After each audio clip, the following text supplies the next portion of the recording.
ভাই বোনের সম্পর্ক মানে কি শুধু ঝগড়া আর মারামারি, নাকি এই চিরচেনা ঝগড়ার আড়ালে লুকিয়ে থাকে এমন এক পাহাড় সমান ভালোবাসা যা আমরা কখনো মুখে প্রকাশ করি না? আজকের মুভিতে আমরা এমন একটি গল্প দেখব যেখানে দুই ভাই বোনের দিনটা শুরু হয় মারামারি দিয়ে আর শেষটা হয় ঝগড়া দিয়ে। তারা দুজন যেন একে অপরের চিরশত্রু, কিন্তু বোনের যখন বিয়ে হয় তখন তার ভাই বুঝতে পারে সে তার বোনকে কতটা ভালোবাসে। ভাই বোনের সম্পর্কের খুনসুটি নিয়ে গড়ে উঠেছে আজকের সিনেমার গল্প। এই সিনেমাটি দেখা শুরু করলে আপনার অজান্তেই চোখে পানি চলে আসবে। চলুন তবে আর কোনো কথা না বাড়িয়ে এক্সপ্লেন করা যাক 2018 সালের মুক্তি পাওয়া থাইল্যান্ডের blockbuster cinema brother of the year. সিনেমার শুরুতে দেখা যায় সানি নামের একটা ছেলেকে, যে একটা ক্লাবে ডান্স করছিল। ড্রিঙ্কসের মেনু থেকে টাইগার বা বাফেলো বিলের মতো সব অদ্ভুত নামের করা ড্রিঙ্কস খায়। সেখানেই তার নজর পড়ে এক সুন্দরী মেয়ের দিকে। এরপর সে মেয়েটিকে নিয়ে নিজের বাসায় চলে আসে এবং তারা বেশ কাছাকাছি চলে এসেছিল। কিন্তু ঠিক এমন সময়েই আচমকা বাসায় হাজির হয় সানের ছোট বোন জিন, যে এতদিন পড়াশোনার জন্য জাপানে ছিল। জেন ঘরে ঢুকেই দেখে তার ভাই এক অচেনা মেয়েকে নিয়ে ফুর্তি করছে, আর সে মেয়েটি আবার জেনেরও একটা জামা পরে আছে। এটা দেখে জিন প্রচণ্ড রেগে যায়। সে মেয়েটিকে নিজের জামা খুলে দিতে বলে আর তাকে তখনই ঘর থেকে বের করে দেয়। সবথেকে মজার ব্যাপার হলো সানি যে মেয়েটিকে পটিয়ে ঘরে এনেছে তার নামটাই সে ঠিকমতো জানতো না। সে একবার এক এক নাম বলে, একবার বলে অয়, একবার বলে কেট, আবার কখনো চম্পু।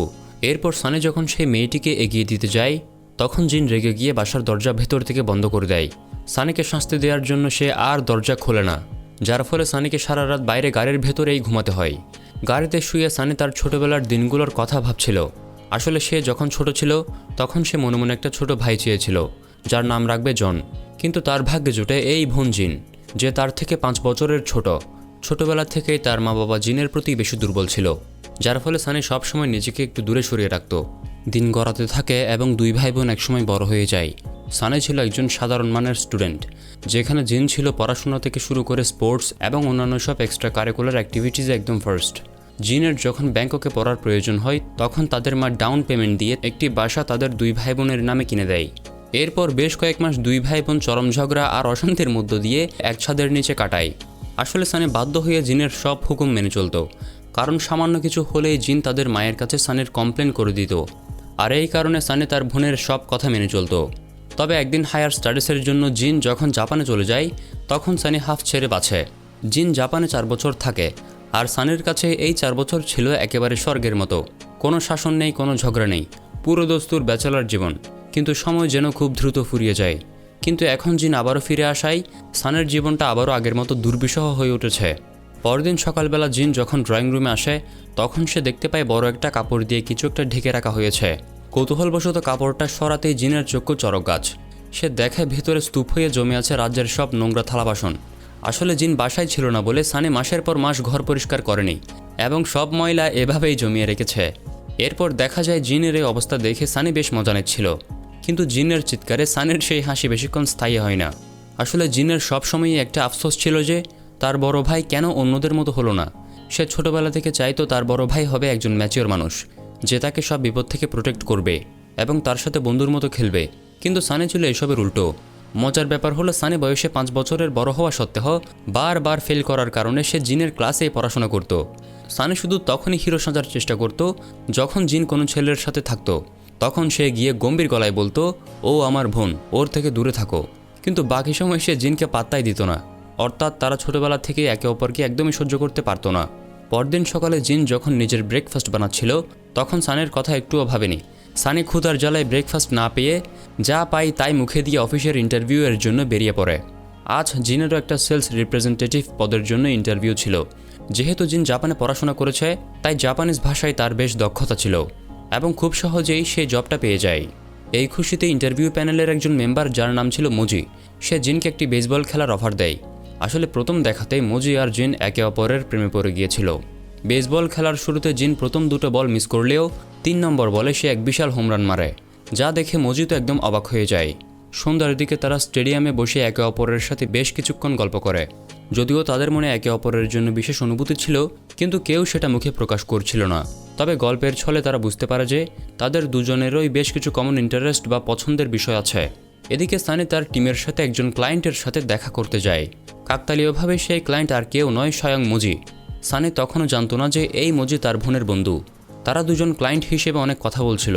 ঠিক সেই সময় জিন সেখানে চলে আসে এবং অফিসের সবার সামনেই দুই ভাই বোনের চিরচেনা ঝগড়া শুরু হয়ে যায়।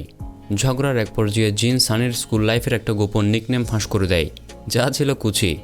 এই অদ্ভুত নাম শুনে অফিসের সবাই সানিকে নিয়ে হাসাহাসি শুরু করে, যা দেখে সানি ভীষণ লজ্জা পায়। এরপর সানি তার প্রেজেন্টেশন দেয়, কিন্তু জাপানিজ ক্লায়েন্টদের সেটা খুব একটা পছন্দ হয় না। তারা জানায় যে সানির কোম্পানি যদি তাদের প্রজেক্টে কিছু পরিবর্তন আনে তবেই তারা ডিলটি ফাইনাল করবে। অফিসের কাজ শেষে মজি জিনের সাথে ঘুরতে বের হয়। তখন মজি তাকে জিজ্ঞেস করে জিন কেন তাকে তার ফ্যামিলির সাথে পরিচয় করিয়ে দিচ্ছে না। আসলে জিন মোটেও চাইতো না তার এই খেপাটে আর গাধা ভাইয়ের সাথে মজির দেখা হোক, তাই সে এই প্রসঙ্গটা বারবার এড়িয়ে যায়। ঠিক এমন সময়ে সানি দূর থেকে জিনকে একটা ছেলের সাথে দেখে ফেলে, কিন্তু সানি রাস্তা পার হওয়ার আগে জিন সেখান থেকে চলে যায়। সানি চাইলেও সেই ছেলেটিকে আর দেখতে পায় না। বাসায় ফিরে সানি জিনকে নিয়ে বেশ মজা করতে থাকে যে সে নিশ্চয়ই কোনো জাপানিজ বয়ফ্রেন্ড জুটিয়ে ফেলেছে।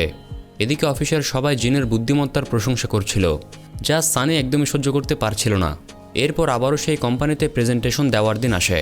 এবার কোম্পানির হেড নিজে সেখানে উপস্থিত ছিলেন এবং তিনি প্রেজেন্টেশনটি দেখা মাত্রই রিজেক্ট করে দেন। আসলে এটা ছিল জাপানিজ ডিটারজেন্ট পাউডার কোম্পানির বিজ্ঞাপন। সেটি দেখে কোম্পানির হেডের তাদের প্রতিযোগী বা কম্পিটিটর ব্র্যান্ডের কথা মনে পড়ছিল। প্রচণ্ড হতাশ হয়ে সানি তার এক বন্ধুকে বলছিল, ওরা যদি এটা রিজেক্ট করে তবে আমি এই আইডিয়া ওদের কম্পিটিটরের কাছে বিক্রি করে দেব। তখন মজি এই কথাটি আড়াল থেকে শুনে ফেলে। তখন মজি সানিকে বলে এটি বেআইনি কাজ। তাদের দুইজনের মধ্যে এই নিয়ে কথা কাটাকাটি হচ্ছিল। তবে এক পর্যায়ে সানি বলে, তুমি যদি আমার এই কথাটি কাউকে বলো আমি তোমার সাথে আমার বোনের সম্পর্ক একদম নষ্ট করে দেব। মজি তখন বাধ্য হয়ে সানির কাছে ক্ষমা চায়। তবে এইসব বিষয়গুলি কোম্পানির বস উপর থেকে দেখে ফেলে। তিনি সিদ্ধান্ত নেন মজিকে পরের মাসে জাপানে ফেরত পাঠিয়ে দেবে। তার মনে হয়েছিল থাইল্যান্ডে থাকতে থাকতে মজি তার পেশাদারিত্ব এবং সততা হারিয়ে ফেলেছে। পরদিন সন্ধ্যায় মজি জিনকে সব খুলে বলে। তখন জিন সানির উপর অনেক রেগে যায়। সে বুঝতে পারে সানির কারণেই মজির এই দশা হয়েছে। এরপর তাদের বিদায়ের শেষ মুহূর্তে তারা একবার বেসবল খেলতে যায়। সেখানে মজি একটি বেসবল গ্লাভসের ভেতরে ডায়মন্ড রিং লুকিয়ে রেখে রোম্যান্টিকভাবে জিনকে বিয়ের প্রপোজ করে। কিন্তু জীবনের কঠিন বাস্তবতায় জিন এই প্রপোজাল ফিরিয়ে দেয়। সে বিশ্বাস করত লং ডিস্টেন্স রিলেশনশিপ কখনো সফল হয় না। শেষ পর্যন্ত চোখের জল আর একরাশ কষ্ট নিয়ে তাদের বিচ্ছেদ ঘটে। পরের দিন সানের কোম্পানি একটি মেইল পায়। সেখানে বলা হয় সানি যেহেতু কোম্পানির পলিসি অমান্য করেছে তাই তাকে প্রজেক্ট থেকে বাদ দিলেই কেবল কাজ শুরু হবে। সানিকে সাথে সাথে প্রজেক্ট থেকে বাদ দিয়ে দেওয়া হয়। অফিসের মেসেঞ্জার গ্রুপে সবাই সানিকে নিয়ে ট্রল করতে শুরু করে, যা দেখে সানির জেদ আরও বেড়ে যায়। সে মনে মনে ভাবতে থাকে মজি নিশ্চয়ই প্রতিশোধ নেওয়ার জন্য তার সাথে এমনটা করেছে। এরপর দেখা যায় সানি তার অফিসের কলিগ ডিয়ারের সাথে ড্রিঙ্কস করতে যায়। সেখানে তারা বেশ ভালো সময় কাটাচ্ছিল। কথায় কথায় সানি তার মনের সব জমানো কথা ডিয়ারকে বলে দেয়। সে জানায় যে ছোটবেলা থেকে জিন সব কাজে পারফেক্ট, আর সে তার বোনের তুলনায় কিছুই না। ডিয়ার যখন তাকে জিজ্ঞেস করে সে কি সত্যিই জিনকে ঘৃণা করে, তখন সানি বলে একদমই না। আসলে জিনের সাফল্যের সামনে সানি নিজেকে সবসময় খুব ছোট মনে করত, আর এই হীনমন্যতা থেকে সে জিনের সাথে এমন খারাপ ব্যবহার করত। কথা বলতে বলতে সানির নেশার ঘোরে সেখানেই জ্ঞান হারিয়ে ফেলে। ডিয়ার সানিকে বাসায় পৌঁছে দিলে জিন তার ভাইয়ের এমন আচরণের জন্য ডিয়ারের কাছে ক্ষমা চায়। তখন ডিয়ার জিনকে জিজ্ঞেস করে তোমাদের দুই ভাই বোনের মধ্যে সমস্যাটা আসলে কোথায়, কেন তোমরা সবসময় ঝগড়া করো। বন্ধুরা, এখানে জিন কী বলল তা গল্পের শেষের দিকে আপনারা জানতে পারবেন। যাই হোক, পরদিন সকালে সানি ঘুম থেকে উঠে জিনের লেখা একটি নোট পায়। সেখানে লেখা ছিল যে জিনের চোখে একটি ছোট অপারেশন বা সার্জারি হবে এবং সানি যেন তাকে হাসপাতাল থেকে নিয়ে আসে। কিন্তু সানি তার অলসতায় সেই কথা ভুলে যায়। এদিকে জিন অপারেশন শেষে হাসপাতালে বসে সানির জন্য অপেক্ষা করছিল। তার চোখে পট্টি বাঁধা থাকায় সে একা বাসায় ফিরতে পারছিল না। কিন্তু সানি না আসলেও ঠিক সেই সময় সেখানে মজি হাজির হয়। মজিকে দেখে জিন তার আগের আচরণের জন্য মাফ চায়। সে স্বীকার করে যে সে মজিকে অনেক ভালোবাসে, কিন্তু বিয়ের পর দূরে চলে যেতে হবে বলেই সে রাজি হয়নি। মজি তখন তাকে বলে তোমাকে কোথাও যেতে হবে না, আমি এই চাকরি ছেড়ে দিয়ে এখানেই নতুন কোনো চাকরি খুঁজে নেব যাতে আমরা একসাথে থাকতে পারি। জিনের জন্য মজি সব কিছু করতে প্রস্তুত ছিল এবং অবশেষে জিন তার প্রপোজাল অ্যাকসেপ্ট করে। পরদিন সন্ধ্যায় সানি যখন মজির সাথে দেখা করে তখন সে অদ্ভুত এক দাবি করে বসে। সানি বলে এই বিয়েতে তার সম্মতি তখনই থাকবে যদি মজি তাকে 10 লাখ টাকা দেয়। জিনের এটা শুনে খুব রাগ হলেও মজি ভালোবেসে সেই টাকা দিতেও রাজি হয়ে যায়। কিন্তু আসল টুইস্ট আসে তখন যখন মজি জানায় যে বিয়ের পর তারা দুজনে পাকাপাকিভাবে জাপানে সেটেল হবে। এই কথা শোনা মাত্রই সানি জিনকে এক প্রকার টেনে হিচড়ে সেখান থেকে নিয়ে চলে আসে। আসলে সানি কিছুতেই চায় না যে তার একমাত্র বোন তার থেকে এত দূরে চলে যাক। পুরো রাস্তায় জিন সানির উপর চিৎকার করতে থাকে, কিন্তু সানি তাকে শান্ত করার চেষ্টা করে। সানি তাকে বোঝাতে চায় যে জাপানে কয়েক মাস পড়াশোনা করা আর সারা জীবনের জন্য সেখানে গিয়ে থাকা, এই দুইয়ের মধ্যে আকাশ পাতাল পার্থক্য আছে। পরের দৃশ্যে দেখা যায় জিন সানির উপর ভীষণ রেগে আছে। সে সানিকে সরাসরি জিজ্ঞেস করে আসল সমস্যাটা কি, তুমি কেন চাও না আমি জাপানে যাই। সানি তখন আমতা আমতা করে বলে জিনকে জাপানে গিয়ে কষ্ট করতে হবে না, এখানে যা করার সেই করবে। কিন্তু জিন এবার সানিকে আর ছাড় দেয় না। সে চিৎকার করে বলে এখানে থেকেও তো সব কাজ আমি একাই করি, ঘরের কাপড় ধোয়া থেকে শুরু করে পরিষ্কার পরিচ্ছন্নতা সব তো আমাকে করতে হয়। সানি নিজেকে ডিফেন্ড করতে গিয়ে বলে সে জিনকে নিয়ে চিন্তা করে বলেই কথাগুলো বলছে। তখন জিন তিতা সত্যটা সানের মুখের উপর বলে দেয়। সে বলে তুমি আমার জন্য না, বরং নিজের জন্য ভাবছ। আসলে আমি চলে গেলে তোমার ফ্রিতে কাজ করে দেওয়ার মতো কোনো কাজের লোক থাকবে না, তাই না? সেই ভয় থেকেই তুমি আমাকে আটকাচ্ছ। জিন এখানেই থেমে থাকেনি, সে আরও বড় এক বোমা ফাটায়। সে জানায় যে শুরু থেকে আজ পর্যন্ত এই বাসার পুরো রেন্ট বা ভাড়ার টাকা সে নিজে পে করেছে। সানি বড় ভাই হয়েও নিজের কোনো দায়িত্ব পালন করতে পারেনি। এই বলে জিন সানিকে বাসা থেকে চলে যেতে বলে। ছোট বোনের মুখে এমন অপমানজনক কথা শুনে সানের যেন একদম হৃদয় ভেঙে যায়। একজন বড় ভাই হিসেবে এর থেকে বড় ইনসাল্ট আর কিছু হতে পারে না। আর সানি যেটা সহ্য করতে পারছিল না। এদিকে মজির সাথে জিনের বিয়ের সবকিছু ফাইনাল হয়ে যায়, কারণ তাদের মা এবার এই বিয়েতে মত দিয়েছেন। মজি আর জিন ভীষণ খুশি হলেও সানি নিজেকে খুব একা আর অপরাধী মনে করতে থাকে। সে মজির মায়ের কাছে গিয়ে নিজের ব্যবহারের জন্য ক্ষমা চাইতে চেয়েছিল, কিন্তু শেষ পর্যন্ত সে আর সেটা পেরে ওঠেনি। সানি যখন মানসিকভাবে একদম ভেঙে পড়েছিল, তখন সে আবারও তার কলিগ ডিয়ারের সাথে সেই বারে যায়। সানির মনে হয়েছিল ডিয়ার হয়তো তাকে পছন্দ করে এবং সেই তাকে এই পরিস্থিতি থেকে উদ্ধার করতে পারবে। কিন্তু সানি যখন ডিয়ারকে কিস করতে যায়, ডিয়ার তাকে সরিয়ে দিয়ে সেখান থেকে চলে যায়। আসলে ডিয়ার সানিকে কখনোই ভালোবাসেনি, সে তাকে কেবল একজন ভালো বন্ধু মনে করত। কিন্তু সানির এই আচরণের পর এখন সম্ভবত সেই বন্ধুত্বটুকুও শেষ হয়ে গেল। এরপর দেখা যায় অফিসের বস সানিকে এভাবে মদ্যপান অবস্থায় দেখে ফেলেন। এতে তিনি সানির উপর ভীষণ চটে যান, কারণ সানির অফিসের পারফরমেন্স আগে থেকেই খুব একটা ভালো ছিল না। বস জানিয়ে দেন যে আগামী 1 মাসের মধ্যে সানিকে এই চাকরি ছেড়ে দিতে হবে। এই কথা শুনে সানি ভীষণ ভেঙে পড়ে। অন্যদিকে জিনের বিয়ের প্রস্তুতি পুরোদমে এগিয়ে চলছিল।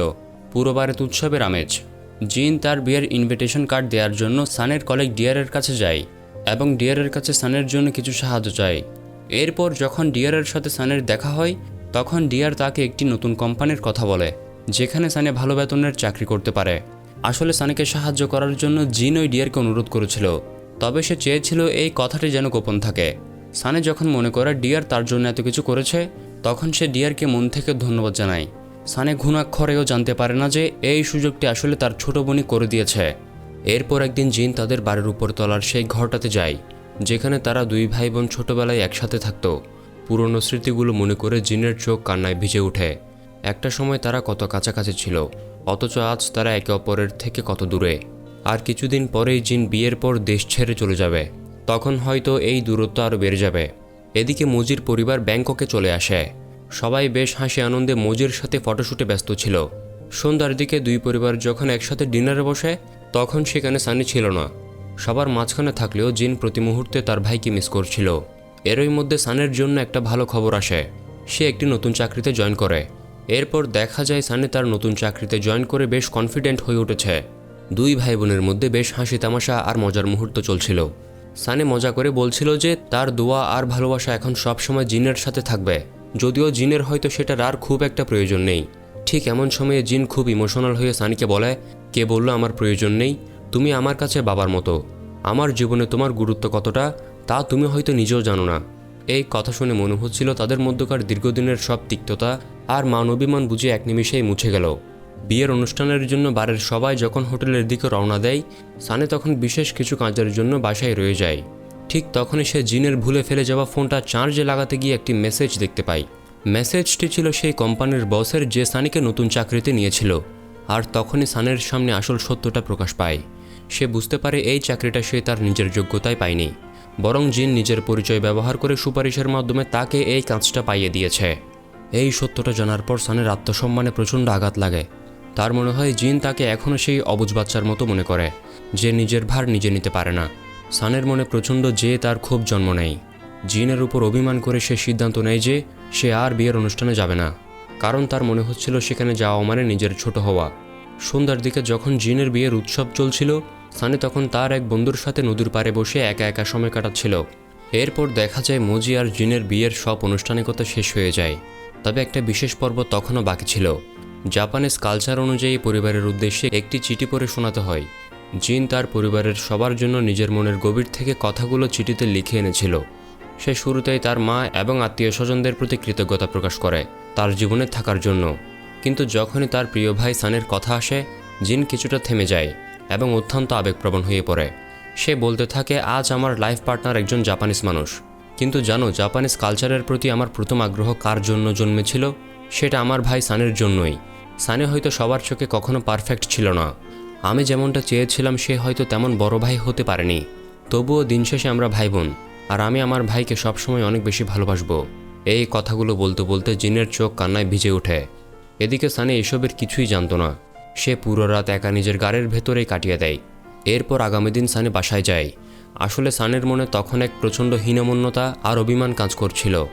এরপর সে জিনের মুখোমুখি হলে সে বলে, আমি জানি তোমার চোখে আমার কোনো দাম নেই, কিন্তু আমার জন্য এটা খুবই লজ্জার যে আমার ছোট বোনকে আমার জন্য চাকরি খুঁজে বেড়াতে হচ্ছে। আমি তো কখনো তোমাকে বলিনি আমার জন্য কিছু করতে। খুব বেশি হলে আমি রাস্তায় ঘুমাতাম, কিন্তু কারো কাছে এভাবে হাত পাততাম না। আমি জানি সবসময় তুমি আমাকে অপদার্থ আর নিকম্মা ভেবে এসেছ, আর আমি সত্যিই তাই। আমি একজন লুজার, আর একজন লুজারকে নিয়ে কেউ কখনো গর্ব করতে পারে না। তবে আজ আমি যেমন আছি তাতেই আমি খুশি। তুমি জাপানে চলে যাওয়ার পর আমার জীবনে যাই ঘটুক না কেন, আমি সেটা একাই সামলে নেব। সানি রাগের মাথায় আর অভিমানে বলে দেয়, তুমি যদি আমাকে তোমার বড় ভাই হিসেবে যোগ্য মনে না করো, তবে আমাদের মধ্যে আর কোনো সম্পর্ক রাখার দরকার নেই। এই কথা বলে সে সেখান থেকে চলে যায়। জিন ভাবতেও পারেনি তার করা কাজগুলো সানিকে এতটা আঘাত করবে এবং সে তাকে এভাবে ছেড়ে চলে যাবে। এরপর জিন যখন চিরতরে বিদায় নিয়ে জাপানের উদ্দেশ্যে রওনা দেয়, সানি তাকে একটিবার বিদায় পর্যন্ত বলেনি। এভাবে কোনো কথা ছাড়াই দুই ভাই বোন চিরতরে আলাদা হয়ে গেল। বহু বছর পার হয়ে যায়। জাপানিজ লাইফস্টাইলের সাথে জিন এখন পুরোপুরি অভ্যস্ত। এদিকে মুজি আর জিনের সংসারে এখন একটি ফুটফুটে ছেলে সন্তানও আছে। তারা সেখানে বেশ সুখেই দিন কাটাচ্ছিল। অন্যদিকে সানের জীবনটা ছিল একদম উল্টো। নিজের তার ভুল সিদ্ধান্তের কারণে সে তার জীবন থেকে অনেক কিছু হারিয়ে ফেলেছে। তার বোন, তার পরিবার, এমনকি তার ভালোবাসার মানুষ ডিয়ারকেও। শুধু তাই নয়, তার চাকরিটাও চলে যায়। একদিন হঠাৎ ডিয়ারের সাথে সানের দেখা হয়। ডিয়ার তাকে জিজ্ঞেস করা জিন এখন কোথায় বা কেমন আছে, কিন্তু সানের কাছে জিনের কোনো খবরই ছিল না। ডিয়ার অবাক হয়ে সানিকে বলে, সিরিয়াসলি, তুমি এত বছর ধরে নিজের বোনের সাথে একবারও যোগাযোগ করনি? তুমি সত্যিই অদ্ভুত একটা মানুষ। ডিয়ার তখন সানিকে জিনের বলা ছোটবেলার একটি গল্প শোনায়। সানি জানতো যে স্কুলে একদিন জিন তাকে বল দিয়ে আঘাত করেছিল এবং তাকে নিয়ে হাসাহাসি করেছিল, যেখান থেকে তার কুচি নামটা সবার মুখে ছড়িয়ে পড়ে। তবে সানির আঘাত লাগায় সেই দিন জিন তার জন্য পুরো রাস্তা জুড়ে কান্না করে যাচ্ছিল। অথচ সানি সবসময় ভেবে এসেছে জিন তাকে ছোট করার জন্যই এটা করেছে। ডিয়ার তখন বলে, একবার যখন তুমি ড্রাঙ্ক হয়ে গিয়েছিলে, আমি তোমাকে তোমার বাসায় ছেড়ে দিতে গিয়েছিলাম। আসলে জিনের তোমার জন্য এত কিছু করার পেছনে একটাই উদ্দেশ্য ছিল। সে চেয়েছিল সানি যেন দায়িত্ববান হয়, কারণ যাই হোক না কেন দিন শেষে সানি তো তার বড় ভাই। এদিকে সানিও একসময় রিয়েলাইজ করতে পারে যে তার এই ইগনোর করার অ্যাটিটিউডটা একদমই সঠিক ছিল না। তাই সে সব মান অভিমান ভুলে বোনের সাথে দেখা করতে জাপানে যায়। সেখানে গিয়ে দেখা জিনের পুরো পরিবার এখন বেশ সুখে শান্তিতে আছে। এমনকি জিনের আরও একটি মেয়ে হয়েছে। সানিকে হঠাৎ দেখে জিন অনেক অবাক হয়। সে কখনো ভাবতে পারেনি তার ভাই তাকে দেখার জন্য থাইল্যান্ড থেকে জাপানে আসবে। সানি তখন জিনের বড় ছেলের কাছে যায় এবং তাকে বলে, তুমি এখন একজন বড় ভাই হয়েছ, তাই নিজের দায়িত্বগুলো সব ঠিকঠাক পালন করো। আসলে সানি চায়নি তার ভাগ্নে যেন তার মতো কোনো ভুল করে। ঠিক সেই মুহূর্তে জিন দৌড়ে এসে সানিকে জড়িয়ে ধরে। তাদের দেখে মনে হচ্ছিল যেন হারানো সেই ছোটবেলা আবারও ফিরে এসেছে। এরপর তারা আগের মতোই হাসিমুখে ছোটবেলার বেসবল খেলতে শুরু করে এবং একে অপরের সাথে আনন্দঘন সময় কাটায়। বন্ধুরা, জীবনটা খুবই ছোট, তাই কারোর উপর রাগ করে বা অভিমান করে দূরে থেকে আমরা কিছুই পাবো না। বরং প্রিয়জনদের নিয়ে হাসি খুশিতে থাকাই হলো জীবনের আসল সার্থকতা। বন্ধু, এই ধরনের গল্প দেখতে পছন্দ করলে আমাদের চ্যানেলটিকে সাবস্ক্রাইব করতে ভুলবেন না। আর এই গল্পটি ভালো লাগলে একটি লাইক করবেন এবং আপনার অনুভূতি কমেন্টে জানাবেন। ভালো থাকবেন বন্ধু, ধন্যবাদ।